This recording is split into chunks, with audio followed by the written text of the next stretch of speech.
여러분 안녕하세요. 오늘은 세상에 도전하는 교회 특유의 방식이라는 제목으로 함께 생각해 보려고 합니다. 보네포 목사님은 그리스도인이 하나님의 은혜에 대한 감사의 마음을 하나님이 아닌 형제에게 표현해야 된다. 이렇게 강조합니다.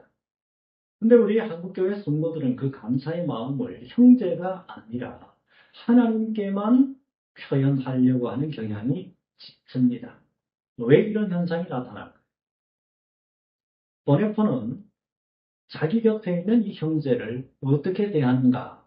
그것을 살펴보면 그 사람이 진정 하나님을 사랑하고 있는지, 그리고 하나님의 사랑에 대해 응답하는 삶을 살고 있는지 그것을 알 수가 있다. 그렇게 말해줍니다. 근데 전통적으로 우리 한국 교회는 우리가 매일 성경을 읽고 있는가, 또 얼마나 많은 시간을 기도하는가, 또 주일날 출석교회에 출석하는가, 또 얼마나 헌금을 많이 드리는가, 뭐 이런 질문들을 중시해 왔죠.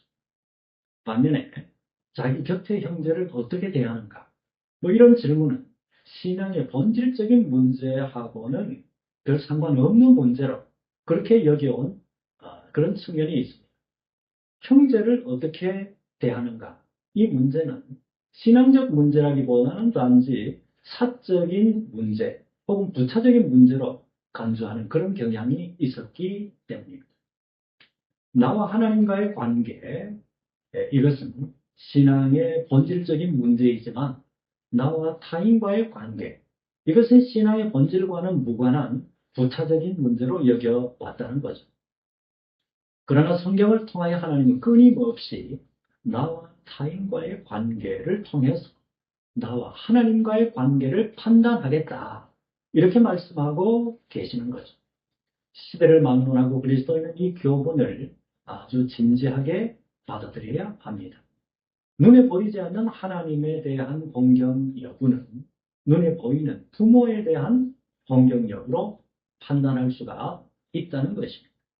하나님을 잘 섬기는 듯 보이지만 형제를 함부로 대하는 성도는 실제로는 하나님을 제대로 섬기지 않는 것이다. 바로 그 말입니다. 눈에 보이는 형제를 제대로 섬기지 않는 자는 눈에 보이지 않는 하나님을 제대로 섬길 리가 없다는 말입니다. 자신이 존경하는 사람을 대하듯이 교회 내외에 약자, 약한 사람을 대하는 그런 성도들로 구성된 교회가 만약에 있다면 그런 교회는 세상이 감당치 못하는 그런 교회가 될 것입니다. 그런 교회는 세상의 법칙이 아니라 하나님 나라의 법칙이 실현되는, 구현되는 그런 교회이기 때문입니다. 세상 기준으로 볼 때 별 볼 일 없어 보이는 사람들이 모인 교회는 할 수 있는 일도 별로 없다고 생각하는 경향이 오늘날 한국교회 속에 팽배해져 있습니다. 그런데 과연 힘 없는 자들이 모인 교회는 할 수 있는 일도 별로 없을까요? 그렇지 않습니다. 오히려 힘이 있는 자들이 모인 교회가 힘 없는 자들이 모인 교회보다 더 위험할 수가 있습니다. 서로가 자기가 가진 힘을 행사하려고 하다가 더 큰 분란이 일어나고 더 큰 파벌이 생기는 경우를 우리 주변에서 흔히 볼 수가 있기 때문에 그렇습니다. 우리가 잘 알고 있듯이 교회는 근본적으로 세상의 힘을 행사하는 곳이 아니죠. 오히려 예수 그리스도의 십자가 정신으로 서로를 섬기는 공동체가 바로 교회 공동체입니다. 유력한 자들이 많이 있든 아니면 무력한 자들이 많이 있든 교회 구성원들은 서로가 서로를 섬기는 섬김의 공동체라고 하는 사실. 지역사회 역시도 교회의 섬김의 대상입니다. 예수 그리스도께서 우리 사람의 모습으로 이 땅에 오신 그 성육신 사건, 이것은 그 자체로 죄인된 인간을 섬기신 사건입니다. 오늘날 교회도 이러한 예수 그리스도의 성육신 정신이 요구되고 있습니다. 그것은 교회가 위로는 하나님을 섬기고 내적으로는 서로를 섬기고 또 외적으로는 지역사회를 섬기도록 부름받은 공동체이기 때문에 그렇습니다. 섬김이 교회의 중요한 사명이라면 교회 안에 연약한 지체들이 많다는 것은 하나의 축복이 아닐 수가 없습니다. 섬김의 대상들이 많이 있기 때문에 그렇죠. 그들 모두는 섬김의 대상이기 때문에 그렇습니다.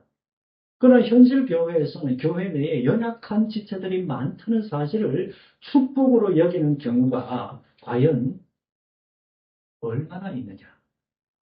바로 그런 질문. 오히려 교회 내에 세상 조건으로 연약한 지체들이 많다는 사실을 축복으로 여기지 않는 경우가 훨씬 더 많은 것을 사실 부정할 수가 없습니다. 그러나 여러분, 우리가 눈에 보이는 연약한 지체인 섬김의 대상이 우리 곁에 있다고 하는 사실, 그 사실은 눈에 보이지 않는 하나님을 섬기고 있다라고 하는 하나의 중요한 표지가 될 수가 있는 겁니다. 성도들이 함께 연약한 자들을 섬기는 모습, 이것은 어떤 의미가 있을까요? 성도들이 함께 연약한 자들을 섬기는 모습은 이 땅에서 힘의 논리로 작동되는 이 약육강식의 세상에 도전하는 교회 공동체 특유의 실천 방식이라고 하는 얘기입니다. 연약한 자를 섬기면서 우리는 이 땅에서 미리 하나님 나라를 맛보고 있는 것입니다. 이러한 이 섬김이 진정으로 교회 공동체 안에서 작동이 될 때 비로소 그 교회 공동체는 세상이 감당치 못하는 영적 공동체로 변화될 수가 있습니다. 이 사실을 한번 생각해 보십시다.